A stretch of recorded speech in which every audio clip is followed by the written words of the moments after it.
Okay, so in first phase or first part of our today's lecture, we already created our column, our three column. Now we need to make form or modeling for our surface like this. So we are going in Revit again. So we are modeling our roof in conceptual means. So from here, file, new again, and conceptual mesh, choosing mesh. First thing, we need to set up the unit, UN, and after that from here meter, then okay, then okay. Now we are in our mesh. طب عايزين نعمل ايه في الماس بتاعتنا؟ We need to make a rectangle shape. So we select this one and Control Shift, and from here moving to here. Okay, we will make this about 15 meters and choose this again, Control Shift and come here again, and this is 15 meters. Okay, and choose this one and go here and 30 meters. Square. We have square now. This is our square type. We need to add reference here. عايزين نحط بقى الريفرنس بتاعنا. So reference square, and from this point, look, why? Because we didn't select our horizontal plane. So again, reference rectangle, set, this is our plane, and from here to here. Type. When we are creating this one, it's recommended to هنعمل look for this one, and here, and here, and here.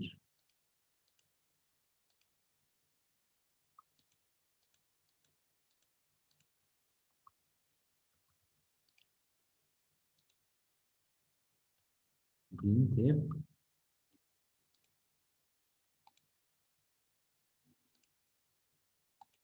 هنعمل again تاني. Control Z.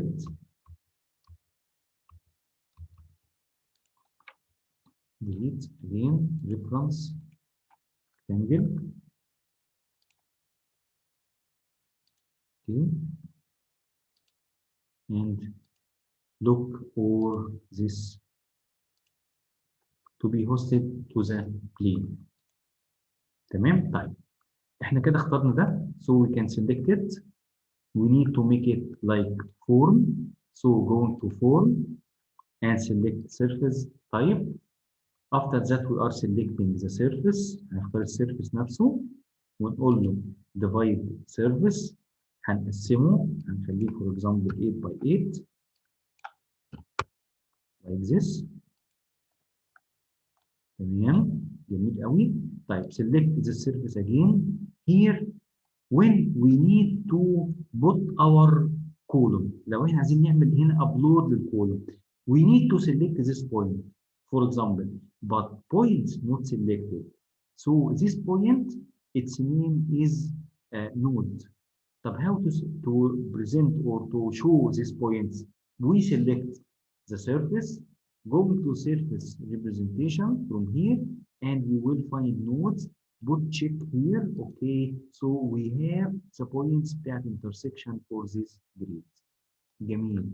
طيب الكولوم بتاعنا again, الكولوم بتاعنا like this. طيب at the ground level احنا عملنا this one. طب we need to make here same like this one علشان يكون عندي point, this point for example على الجراوند موجودة هنا. So we need same level here عشان نختار to choose any point and put our column to this point. يبقى نعمل الكلام ده ازاي؟ يبقى we need to make a copy. عايزين نعمل copy. طب نعمل copy ازاي؟ هناخد this one. Okay. Control Shift, go to up, or this distance 3 meters like this, or we can move it more, نخليها 5 أحسن, 5 meters like this. جميل. We need to take copy from our السيرفيس بالنوتس بكل حاجة. So we will choose it like this and copy. Go for paste here and align to selected level. We need to make in level number 2. Then okay. So we have the same اللي عندنا بالظبط. بصوا كده شايفين؟ same الشبكة this grid and nodes at ground same at this one. طب بصوا بقى معايا if I selected this is 5 لو أنا خليتها 10 إيه اللي حصل؟ this shape ماشي moved with the one. ليه بقى اتحركت معاها؟ because we selected lock. لما عملنا اللوك للإف makes it makes the الفورم بتاعتي hosted to its plane. البلين moved فده بيتحرك معاك and so on. جميل. طيب now what we need? We need now to draw our section بقى بتاع الروف. يعني for example here we already draw this one and we make the second one and now we need to make our roof this one. How to make it? So we need to add more levels. Control Shift. Okay, select this one first. Control Shift. Then move for up. This is number 1, number 2, and number 3. Okay, going to we need to draw here in this one. In this level, we need to draw our intersection. So select it and come here.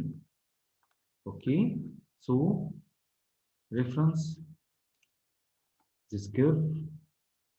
This is the first one here, like this, and again. Okay, go here. بص بقى كده في 3D or 3D. Okay, رسمنا this is the first section. It's drawn here زي ما احنا شايفين كده. Add this one. Select the second one. ونقول له برضه set. شو كده اهو. We go to the same elevation from here and we are drawing reference again here from here to here and this one. Go to 3D. بصوا كده في 3D. So we have curve here. Press control, select the second one from form, create form, and this is our form. جميل. طيب هنسلكت السطح. Okay, and set divide surface. We make spaces more bigger. يبقى نخليها for example here 4 by 4 like this. Okay, so we have our one. We need to show the nodes. يبقى select the surface. Okay, هنخليها هنا 4 sorry 6 by 6 like this. Okay, and from surface representation check the node and okay. So now we have our first level, our second level, and our roof. طب احنا عايزين نجيب الكولوم بتاعنا. How to upload the column?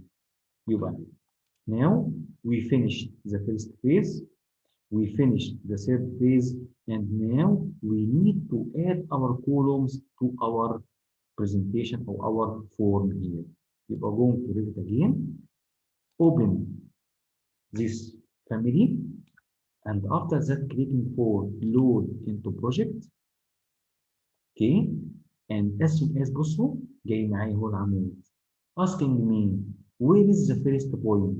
So we are going to this point. For example, I select the first one here.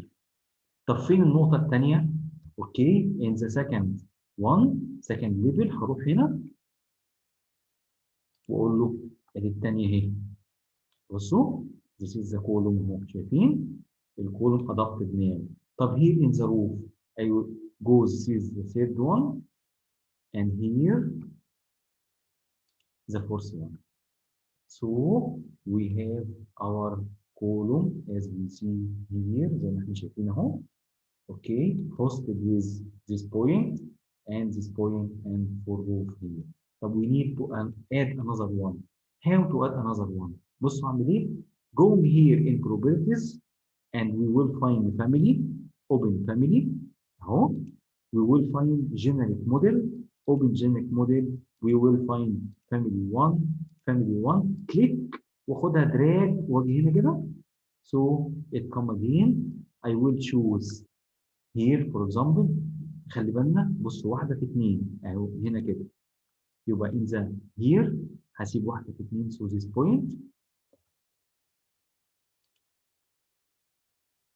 Okay. Okay. Going again family. Here, this is the first point, and here, second point, and we are going here. هقول له خد for example this one and this one. الاقي العمود بتاعي جه على طول هنا مباشرة as we see. Okay, I hope that you understand. You are understanding our today's lecture. Okay, this is adaptive component. What I need from you, I need from you to make a new design. Okay, roof. From your design, you can make this column 3 branches, not only 2 branches as we draw here. It may be 2 branches, 3 branches, and so on, as I will show you now, and make this like our assignment. يبقى هنا first phase how to make or create a 3 column. Second one how to make the roof. The third one how to upload the column to the roof to have this one. And here in our lecture you will find each phase how to create everything. For example here this column 4 branches, not only 2, 4 branches. And here how to make the roof. Okay, step by step written in our lecture, and how to draw these arches and so on. And this is the last our production of our modeling. As we see here, this column consists of 4 branches, not only 2 but 4 branches and so on. And here our final design, and here another one consists of 6 branches, not only 4. I hope our today's lecture is understood. If you have any doubt, please don't wait to ask me. If you have any questions in our lecture or our WhatsApp group, our today's assignment is submission date for assignment number 7, adaptive component in Revit. Submission date Sunday 21st of February. Mark 20 mark مش 10 عليها 20 marks. Using the suitable method of modeling and adaptive component method of architecture Revit, you are requested to model the following. أول حاجة design adaptive column maze. نعمل adaptive column. This is the first. Second, design roof maze. نعمل design roof. Third, upload the adaptive column on the roof form. الكولوم اللي نعمل له upload to this form. عايز I need from you design, good design for column with different design for roof, and upload this column to roof. I hope our today's lecture is understood. Okay, if you have any questions, please ask me.